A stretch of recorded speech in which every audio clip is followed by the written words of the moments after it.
Have you ever had a dream so real that when you woke up, you couldn't tell whether it was a memory or something much darker trying to reach you? This isn't a made-up story or a campfire tale. It's a disturbing memory from my childhood that has followed me for years, a nightmare that blurred the line between what's in the mind and what might have been real. When I was a kid, maybe around 8 or 9, I started having a recurring nightmare. It didn't happen often, maybe once every few months, but every time it came, it was exactly the same. I'd see myself lying in bed, but not from my own eyes. I was watching myself from the ceiling, like my body had separated and I was floating above, trapped in a ghostly camera view of my own room. The first time it happened, I thought it was just a strange dream, but as the months went by, it started feeling too deliberate, too organized. Every object in the room was exactly how it should be, except for one small detail. The digital clock beside my bed was counting backward. Time itself was moving in reverse. That was always the first thing that told me something was very wrong. Then I'd notice the drawings. Crayon drawings taped to the wall as if made by a child. Rows of smiling people holding hands, a house with a blue roof, and a smaller figure that I always knew was supposed to be me. I had never drawn those pictures in real life, but in the dream they were always there, stuck to my wall. And then, every time, I'd see my old toy train sitting somewhere different on the floor. That train had been lost for years, yet there it was again, like someone had been playing with it. I'd start to feel a cold unease spreading through me, and then that strange compulsion would hit, look at the window. My head would turn on its own, and that's when I'd see him. A man, just a few inches from the glass, staring directly at me, his expression blank, almost lifeless. Short gray hair, a faint cut on his temple, and eyes that didn't blink. He would just stand there, watching. Then he'd begin to claw at the window, scratching and pulling like he was trying to open it from the outside. That's when I'd always wake up, heart racing, drenched in sweat. Each time I checked the window, expecting to see fingerprints, marks, anything. But there was never a trace.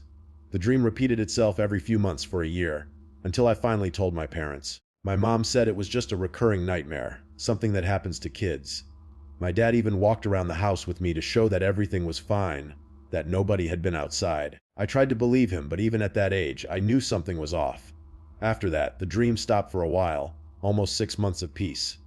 I started thinking I'd outgrown it, until one night it came back identical in every way, except for one horrifying detail. In that version, my bedroom window was open. I woke up frozen, completely paralyzed. The air was icy, and I could feel it moving against my skin, like the window really was open. For almost 5 minutes I couldn't move, couldn't even breathe properly. I kept imagining the man stepping inside while I lay helpless.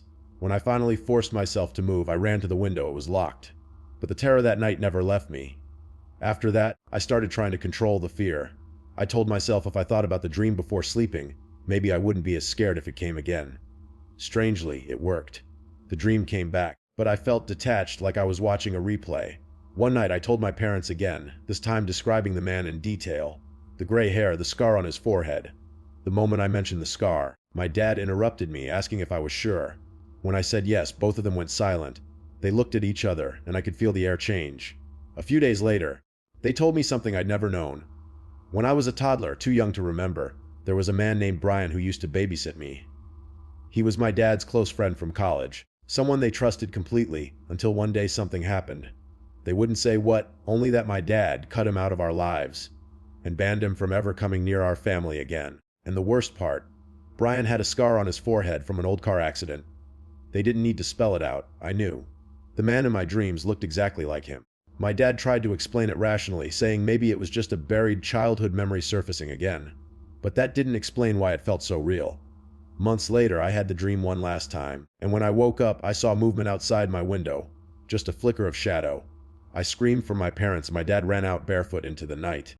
When he came back, he told me there were faint footprints beneath the window.